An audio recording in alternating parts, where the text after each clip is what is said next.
Militer Israel kembali melancarkan serangan udara ke jalur Gaza setelah gencatan senjata dengan Hamas berakhir. Israel juga menuduh Hamas melanggar kesepakatan.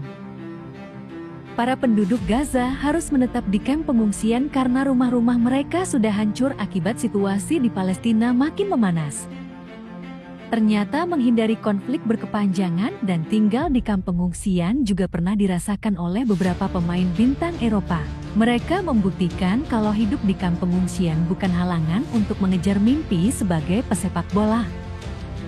Nama-nama berikut bisa jadi contoh bagi saudara-saudara kita untuk tetap menghidupkan mimpi mereka.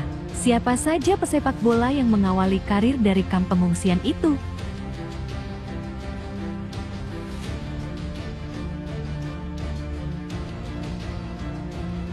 Luka Modric. Pemain pertama yang mengawali karir dari kamp pengungsian tentu saja Luka Modric. Gelandang Real Madrid itu memiliki masa kecil yang sangat sulit. Ketika kakinya menjadi korban perang Balkan awal tahun 90-an, Modric dan sisa keluarganya terpaksa mengungsi dari tanah kelahirannya sendiri yang kala itu masih jadi bagian Yugoslavia. Kejadian itu tentu saja menghancurkan semangat hidup Modric yang masih berusia 6 tahun. Sebab, ia dididik dan dibesarkan oleh sang kakek. Pada saat itu, sepak bola lah yang mengalihkan perhatian Modric terhadap realita yang sangat kejam. Di pengungsian, kecintaannya terhadap si kulit bundar mulai tumbuh. Modric kecil mulai memimpikan menjadi pesepak bola terkenal demi memperbaiki ekonomi keluarganya. Ketika negaranya mulai kondusif, Modric memulai karirnya bersama tim muda NK Sadar tahun 1996. Dari situlah bakat Modric mulai terlihat dan akhirnya menjadi pesepak bola ternama bersama Real Madrid dan timnas Kroasia. Selain mengoleksi 5 trofi Liga Champions, Modric juga sudah meraih 1 Ballon d'Or.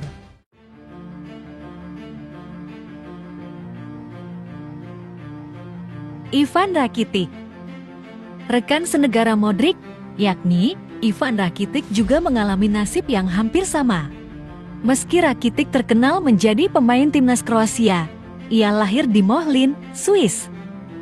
Kedua orang tua Rakitic merupakan imigran Bosnia keturunan Kroasia yang mengungsi ketika bibit-bibit perang di semenanjung Yugoslavia mulai terlihat. Jadi, bisa dibilang Rakitic lahir di kamp pengungsian. Meski pada akhirnya Rakitic membela timnas Kroasia, dirinya sudah lebih dulu mengenal sepak bola di Swiss. Karena kehidupannya di sana sudah lebih baik dan berkecukupan daripada waktu perang di Kroasia. Maka dari itu, ia memutuskan untuk melanjutkan pendidikan sepak bolanya di FC Basel. Kemunculannya pun dirasa jadi anugerah tersendiri bagi persepak bolaan Swiss.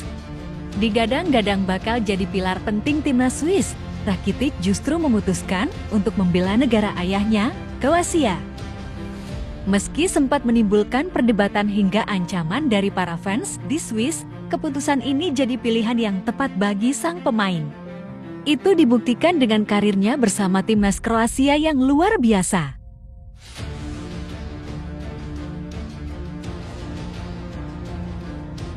Alphonso Davies. Pemain selanjutnya ada bintang Bayern Munchen sekaligus timnas Kanada, Alphonso Davies. Davies ternyata memiliki masa kecil yang sangat sulit. Ia lahir di kamp pengungsi pada tahun 2000 lalu dari rahim seorang ibu yang terusir dari tanah kelahirannya sendiri, Liberia. Awalnya, Republik Liberia didirikan guna menampung para budak kulit hitam Amerika Serikat yang baru saja memperoleh kebebasan. Namun, di tanah kebebasan itu pula, salah satu perang sipil di tanah Afrika terjadi dan orang tua Davies jadi salah satu yang terdampak pada tahun 1999. Mereka berakhir di kamp pengungsi Budu Buram yang terletak di sisi barat ibu kota Ghana, Accra. Di sanalah, sosok Alphonso Boyle Davies lahir pada 2 November tahun 2000. Setelah menghabiskan 5 tahun yang sulit di pengungsian, bersama kedua orang tuanya, Davies pindah ke Windsor, Kanada untuk mendapatkan kehidupan yang lebih baik. Di sanalah, Davies mulai membangun karir sebagai pesepak bola profesional, Vancouver jadi klub profesional pertama bagi Davies. Setelah 3 tahun di sana, barulah Davies diboyong Bayern Munchen dan mengukuhkan diri sebagai salah satu bek kiri terbaik di dunia.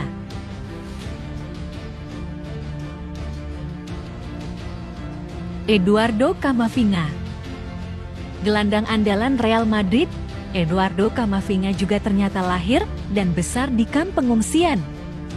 Tepatnya di Angola, setelah keluarganya melarikan diri dari peperangan, kehidupannya mulai membaik setelah kedua orang tuanya membawa Camavinga mencari tempat tinggal yang layak di Prancis. Camavinga merasa bersyukur bisa meraih kesuksesan di dunia sepak bola, meski masa lalunya tak mudah. Dilansir Goal, ia bahkan sempat dipilih sebagai pemain yang memiliki nasib sebagai mantan pengungsi untuk memberikan semangat kepada pengungsi di seluruh belahan dunia untuk mewujudkan apapun mimpi mereka. Perjalanan karir sepak bola Camavinga bisa dibilang cemerlang. Menembus skuad utama Rennes di usia yang masih sangat muda, kini Camavinga menjelma jadi salah satu gelandang masa depan timnas Prancis. Puncaknya, ketika Real Madrid datang pada tahun 2021, bermain untuk El Real, Camavinga kini telah memenangkan segalanya termasuk Liga Spanyol dan Liga Champions.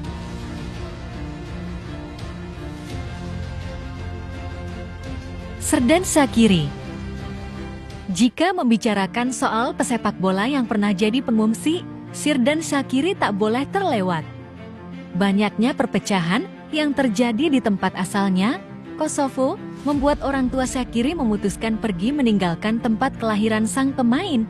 Mereka pun akhirnya pergi ke negara netral dan hidup tenang di Swiss. Mungkin dari sekian nama di daftar kali ini, Shaqiri yang paling kelangsa. Sudah jadi pengungsi, postur tubuhnya jadi penghalang mewujudkan mimpinya sebagai pesepak bola. Meski sempat diremehkan oleh beberapa klub lokal Swiss, Shaqiri yang berstatus sebagai pendatang tak menyerah begitu saja. Saat usianya masih 8 tahun, Shaqiri mendapat tawaran dari klub terbesar di Swiss, FC Basel. Mereka percaya kalau sang pemain memiliki potensi dan prediksi Basel tak meleset. Meski memiliki postur kecil, Shaqiri meningkatkan massa otot, skill olah bola, dan kecepatannya. Itulah yang membuatnya jadi pemain top dan memenangkan banyak gelar bersama klub-klub papan atas macam Bayern Munchen dan Liverpool.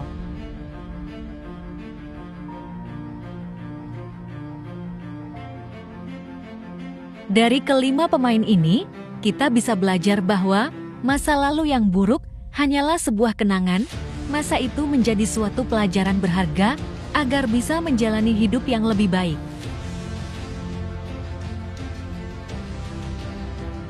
Thanks for watching.